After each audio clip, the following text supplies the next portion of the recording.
Hello everybody, Steve here, back again with another tabletop baseball video. Thanks to my loyal listeners and welcome to anyone who's new to my channel. So today I'm going to talk about a game called KSP Pro Baseball. I've been working on this game for about the last month, and we'll go through an introduction to this game in the first half of this video. And for anyone who's interested, the second half of the video is going to talk a little bit about how I reverse engineered this game. So without further ado, let's move forward. So this is the obligatory resources page I put in my videos.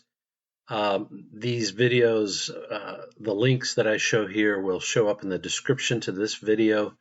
They are relevant to today's discussion. Please check them out. As always, you can like this video, lets me know you're watching. You can provide a comment whether you like the video or not. Those are most welcome.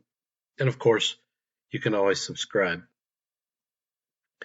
So KSP Pro Baseball, published by a company called Kochsports. And Dave Koch, even though it's spelled K-O-C-H, I believe they pronounce their name in the family Cook. And so I will try to do that consistently here today.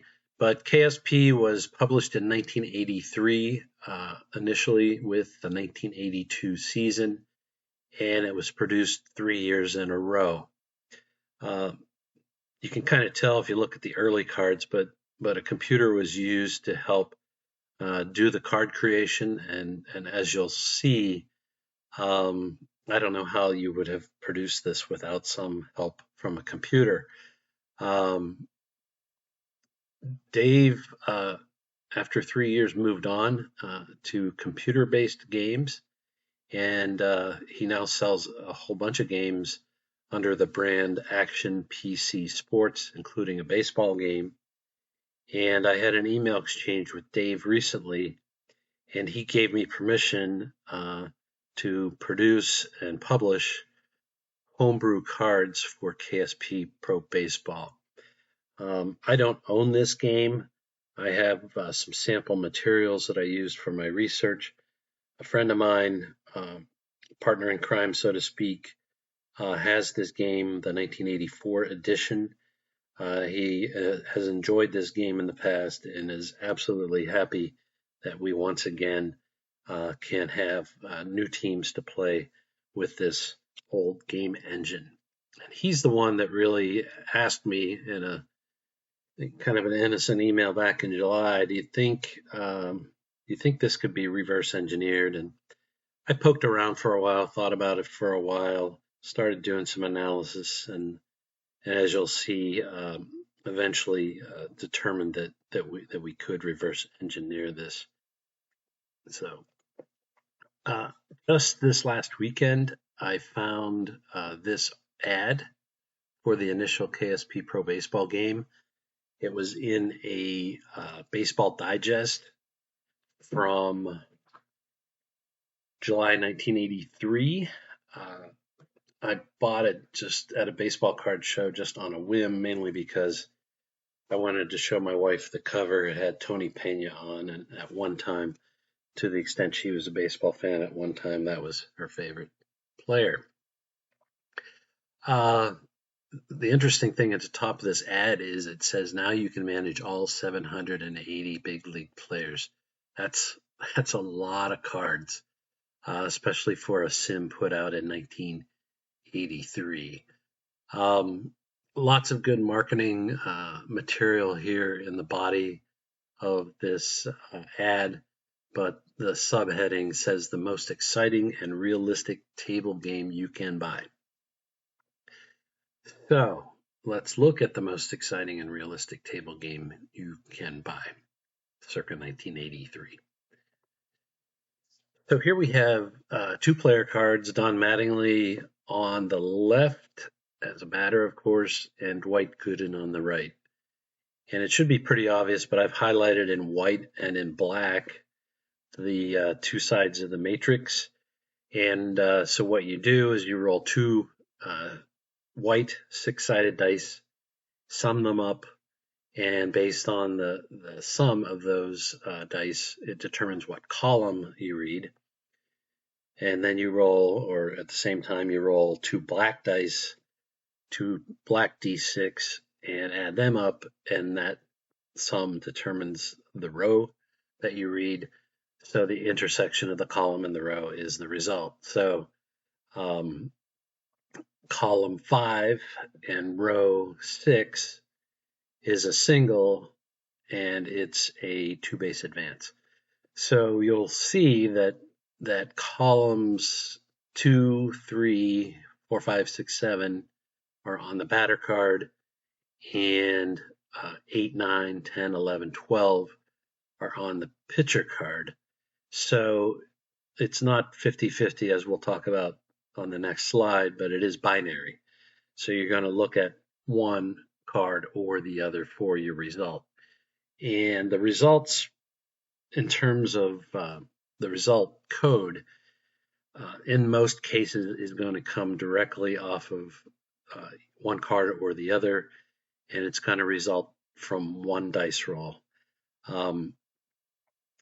There's, of course, one obvious exception here, which I've highlighted in green, but in the pitcher card, if the result H comes up, which by my interpretation is kind of like a deep drive result in other sims, that requires you to do one more reroll of the black dice, and you can see that the type of extra base hit is then determined, and that's tied to the batter's actual mix of extra base hits in real life. So the pitcher, from one pitcher to the next, there will be a varying amount of H chances, hopefully tied to his real life results. So there could be even 0 H chances on his card, or a lot. Just like Dwight Gooden here, you see he has a lot of K's on his card. And then doubles, triples, home runs on the H column of the batter card. Highlighted in red. So in the batter card, those 3 results highlighted in red trigger a fielding check. And so obviously then you need to go to a chart, which we'll look at, and another dice roll. Those positions, those 3 positions, vary a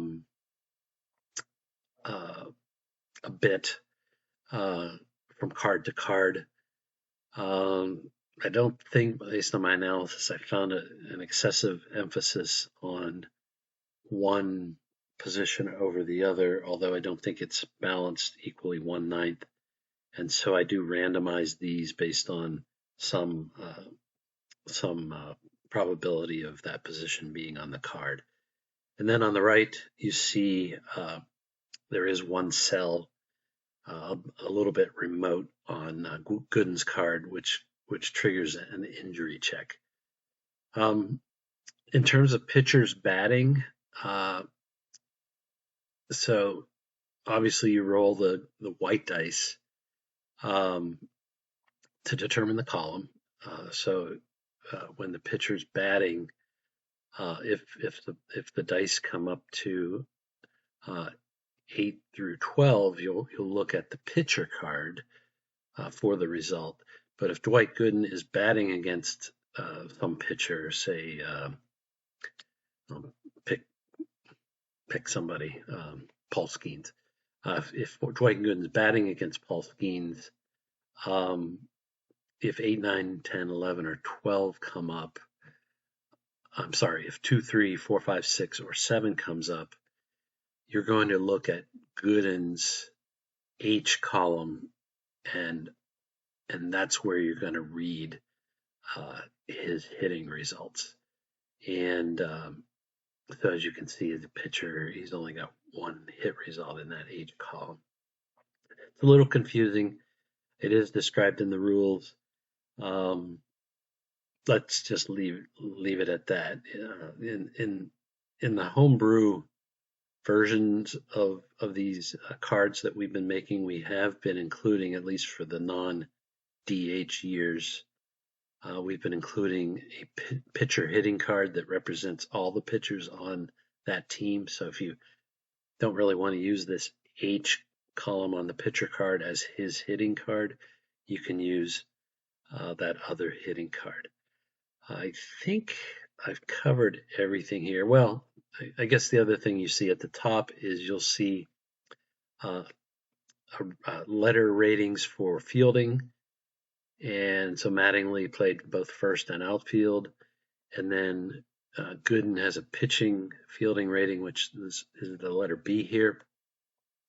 The 9 is actually an endurance factor, a fatigue factor. I'm not going to go into the details of those rules, but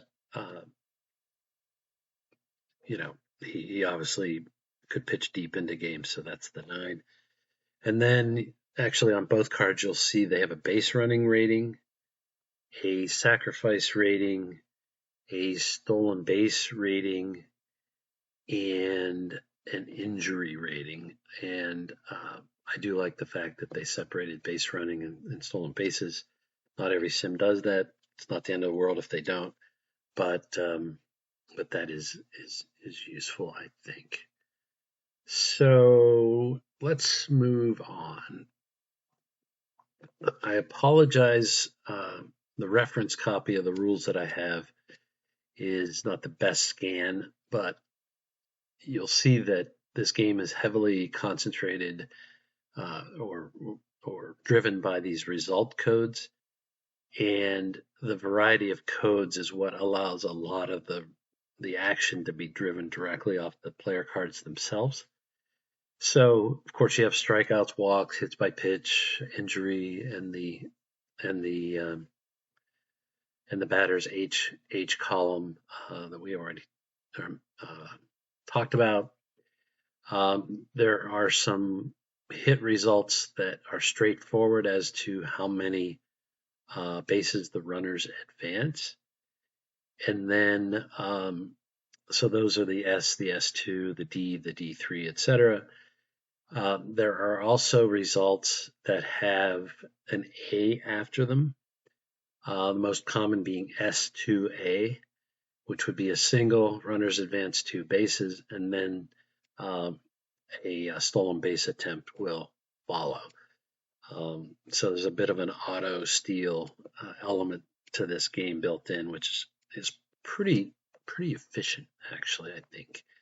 And then there's some other singles and doubles and flyouts that are more conditional as it relates to runner advancement. We'll touch on that in a second.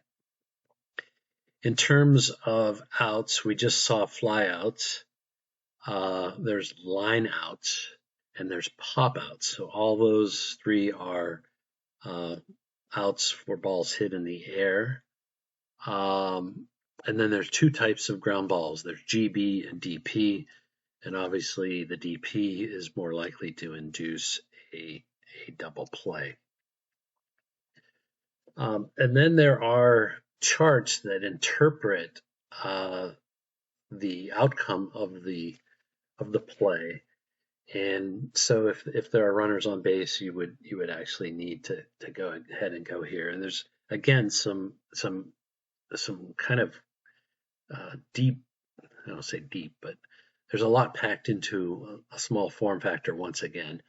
So the ground ball interpretations differ depending on who the ground ball is hit to in the infield. And they also differ based on whether the infield is at normal depth, double play depth, or playing in. And so I guess I've pretty much said what I needed to say there, but you can study this if you want to pause the video. Runner advancement. So if there is one of these conditional advancement situations, you have to compare the outfielder's defensive rating, which is the letter ranging from A to E, which dictates the column of this table you use, and then the base running rating, which in this table can go from 1 to 6. Then the chart you see on the right is what dictates in terms of the dice roll, what dictates what happens, either a hold or a safe, or again another option for taking a chance. So the offensive manager can take a chance to take the extra base, and there's again an extra dice roll if you need to do that. So even though in general these optional advancement situations occur, the dice roll oftentimes will dictate either a hold or a safe automatically, and so the chances are even a subset of all that. I'm not going to try to delve too deeply into that. I don't have a lot of personal experience, quite frankly, with playing with this chart, so I don't know how it works in practice, but it looks decent. Fielding is embedded into the game, and so depending on which position the ball was hit to and the fielding range of that player, A through E, a supplemental dice roll of 2d6 will determine the result. And the entirety of the chart is shown here. And as you can see in the takeaway box, the outcomes are position specific. There's usually, there's a typo there, but there's usually an error or an out. But occasionally a single will result. In the case of the outfielders, it could be a single and an error, which is a common way for outfielders to make an error. And then the better fielders include a possibility on the infield of turning a double play. So without further ado, we'll move on. Stolen bases. We talked about stolen bases a little bit. In almost every case when an A comes up, the indication is that you must attempt to steal the open base. And you roll the 2 dice and you check this chart, and the catcher's fielding rating, A through E, determine the column, and 0 through 10 are the stolen base ratings. And then, of course, the success dice rolls for each of those combinations is embedded in the matrix you see here. You do reduce the stolen base rating by 1 if you're stealing third, and by 2 if you're stealing home. And then if there's a steal on a hit and run, which I'm not going to talk about today, they say you also reduce the stolen base rating by 2. A pretty basic stolen base chart, but pretty efficient nonetheless. Okay, reverse engineering. If you're still with me and interested at all about how I reverse engineer this game, your time has come. Obviously, I use Excel. I used it in my job or some form of spreadsheet in my job for 40 years, approximately. I've used it extensively since I've retired from my main job, mostly doing this baseball stuff several hours a day. So I don't use macros, and so anything I do is with formulas or some kind of manual intervention on the spreadsheet. So here we go. So the first thing I did is I said, okay, well, how do these dice work? And so for any dice combination, I built this matrix. Said, well, how many times is this going to come up? You know, when you have 4 dice, there are 1,296 chances, if you will, a unique unique chances that will come up at 6 by 6 by 6, 6 times 6 times 6 times 6. 1296. So there's lots of precision potential here, but it is unbalanced. And as you can see, the batter results will come up 58% of the time, and the pitcher results will come up 42% of the time. Why he chose for the batter to be the most common versus the pitcher, I don't know. But I am aware of other games where it's turned around, and of course, with the traditional status pro, it actually varies from at bat to at bat depending on the pitcher who's on the mound. But in any case, you can see the most common roles come up if you had a 7 in the column and a 7 in the row. That's the most column. I think we all know that. It's the way 2d6 dice work.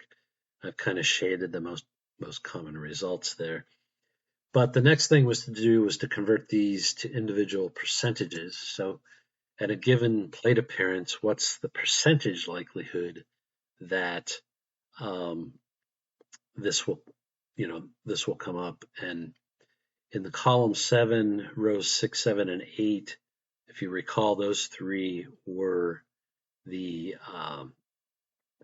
defensive checks, and I've added this up in some other context, but it looks to be a little over 7% of the time, if I'm doing this right, that an a fielding check will come up. And then the far right column, I believe it's column, let me go back. Sorry. Yeah, column 12, row 6.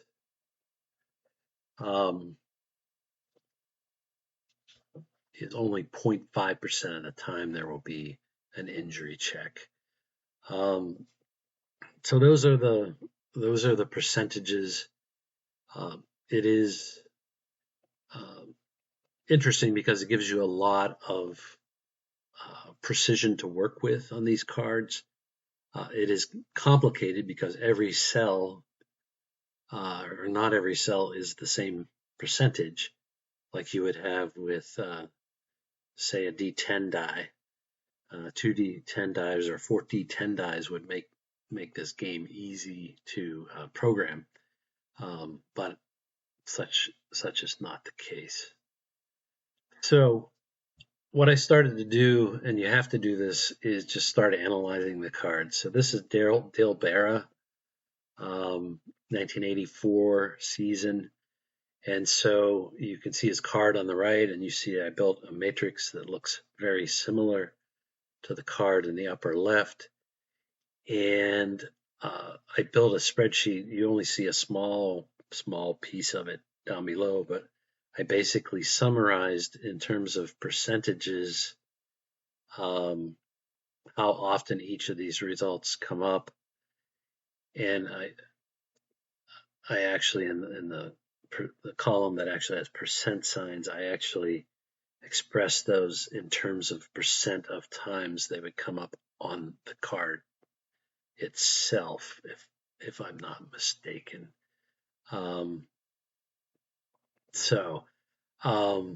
Without delving too deep into what I did, I needed to be these calculations to be separate from the batter card being one set of analysis and the pitcher card being another.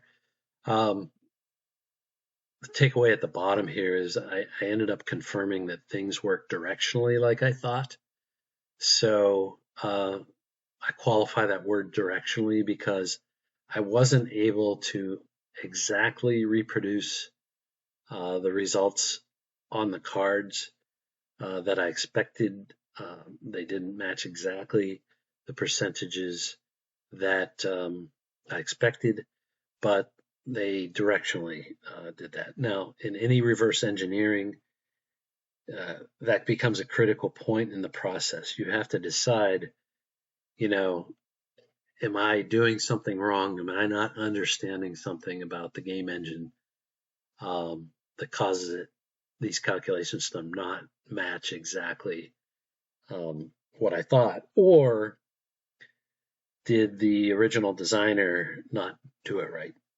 And fortunately, these are close enough that I really didn't lose a whole lot of sleep over the fact that things didn't match up perfectly. So from here, I knew I could forge ahead, and I analyzed a bunch more cards. I analyzed batter cards. I analyzed pitcher cards, and you see a little bit more of the spreadsheet. But for each player, I imported his stats. Which this is Berra again. I imported his stats. I imported the league batting stats, and then I had to calculate what I expected the results to come out to. And this isn't a pure 50-50 game, so I had to go ahead, and you can see kind of on the right side under the green arrow there, I actually had to come up with a slightly more sophisticated formula to determine the likelihood of or the what do I say, the indicated percentage that that a result should show up on a card. And maybe we should read the bullet points here. So for each major statistical result, whether it be doubles or walks or strikeouts or home runs, I compute the percentage of that statistic occurring. In other words, the percentage of doubles expressed as a percentage of adjusted plate appearances. And I say adjusted because when I do these sims, I exclude intentional walks and sacrifice hits from plate appearances. And I think it just gives a purer result. Someone got into a little debate with me recently about whether it made sense to exclude intentional walks. That's what I do. One could argue whether that makes sense in the case of Barry Bonds in some of those years where he got a lot of intentional walks, which some of them probably were not all that intentional, or maybe they were. I don't know. Anyway, in the end, I compute the percentage targets for each result that should be on the card. So 1.9% of the results on Berra's card should be home runs, and so on.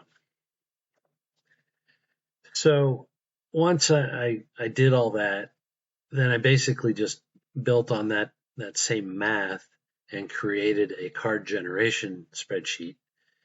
And the top and bottom here really go left to right in the real spreadsheet.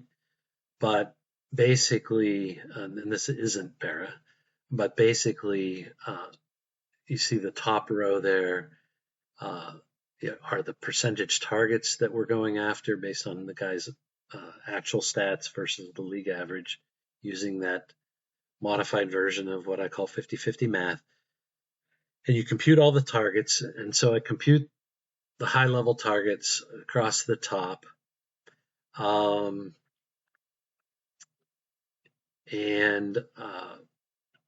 then within, for example, the singles, I compute the sub targets for each type of single.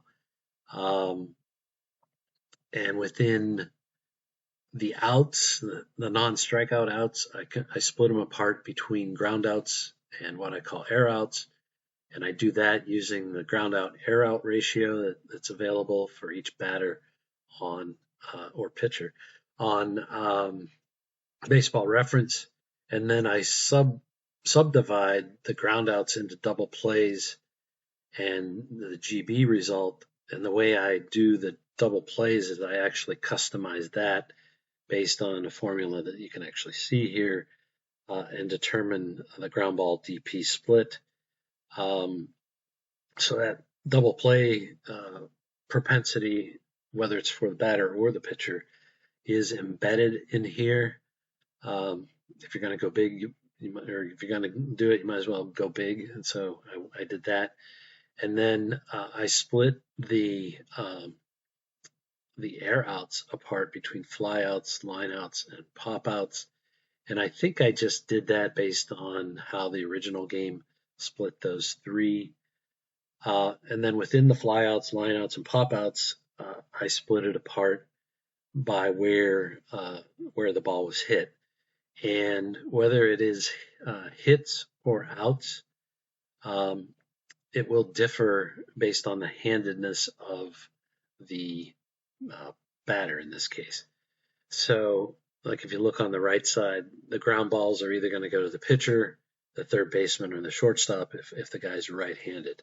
And conversely, left-handed will go to pitcher, first base, or second base. You say, well, that doesn't make sense. You know, a right-hand batter can't hit a ball to the other side. Well, he can, but that actually occurs on the pitcher card. So also in green, you can see where I have a customized calculation of how many of the singles need to be S2As. And so that's a subset of the singles. And so I was able to pretty much figure out how they did on the original card, how they did that split. And so that's very customized to the player as well.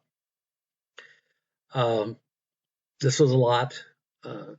So even if you don't fully grasp kind of this high level description, I think you can get appreciation of what I had to do to make this work. You do all that, you input the data, and it pops out all those targets.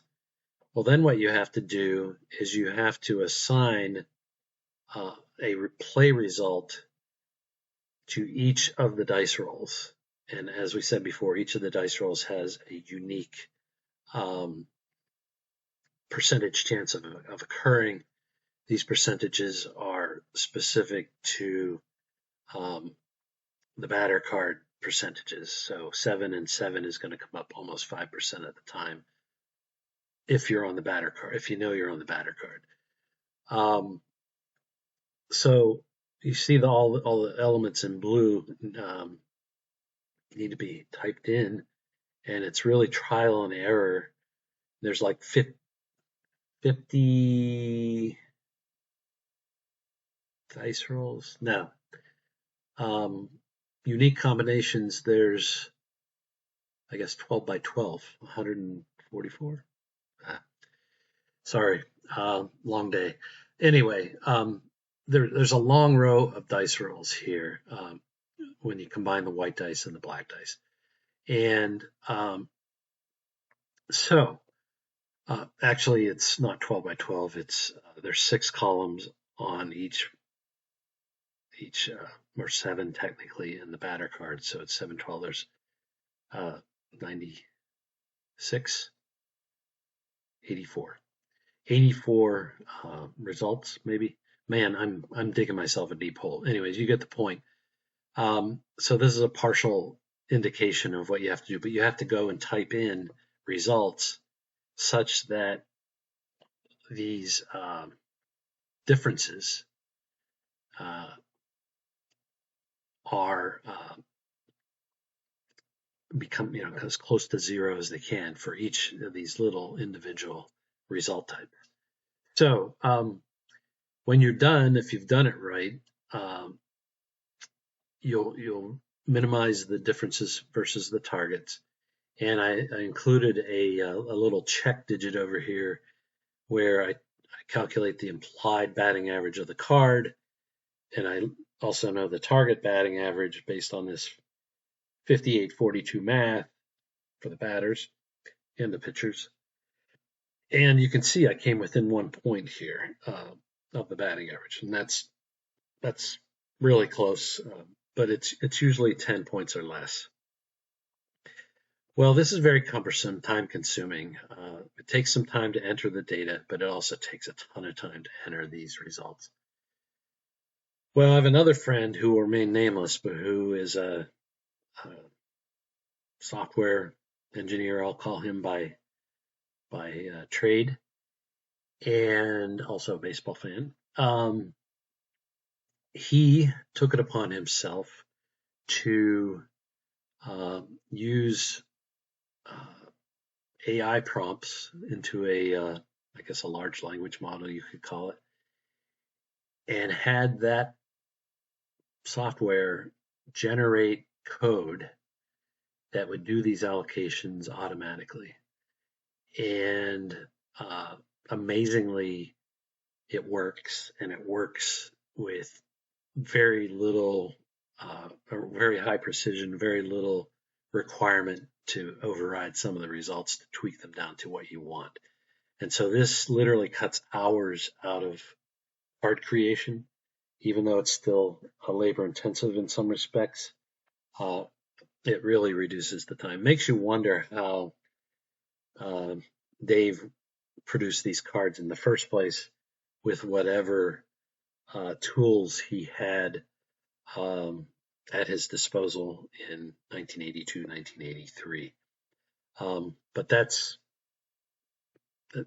it's quite impressive and scary in a way, the extent to which, uh, for certain applications, AI can be um, harnessed to do knowledge work. So what's the end product look like? So I've made 2 teams myself. My other friend has made um, a handful of other teams.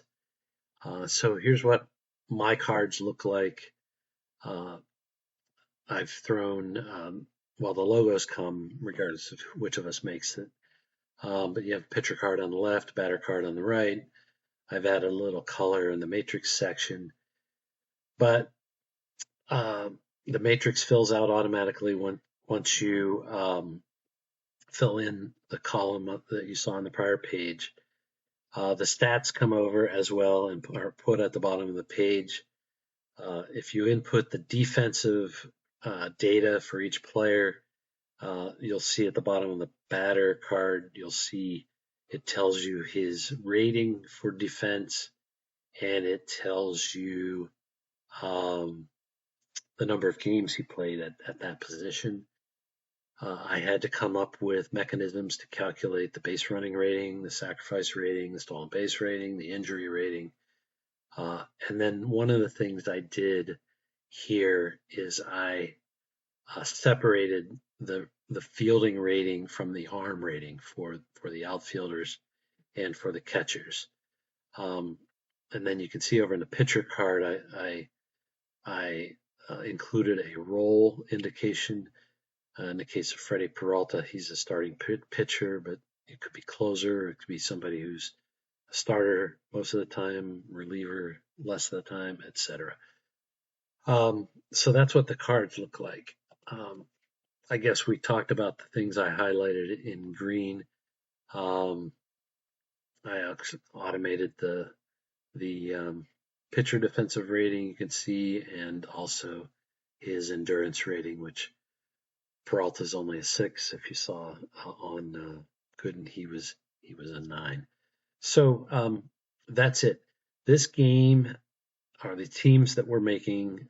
A copy of the rules and some other information can be found on our Facebook page, which I mentioned at the beginning of the video.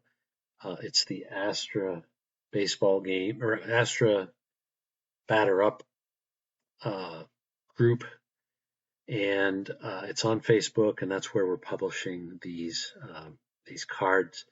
Some people have already indicated fond memories of the game. Some people have started playing it or given their indication that they want to try it out. I'm going to try it out in my 1972 Pirates replay. It's a pretty straightforward game. There's more to it than meets the eye. There are no left-right splits in this game, but if you wanted to do double the work, you could make the player card wider, and you could basically have a separate matrix for his performance against a left-handed opponent or against a right-handed opponent. We have no intention of doing that. We don't want to make the sim much more than it already was initially. Yeah, so that's it. Thanks for listening, particularly if you made it all the way to the end, and we'll catch you next time. Take care. Bye.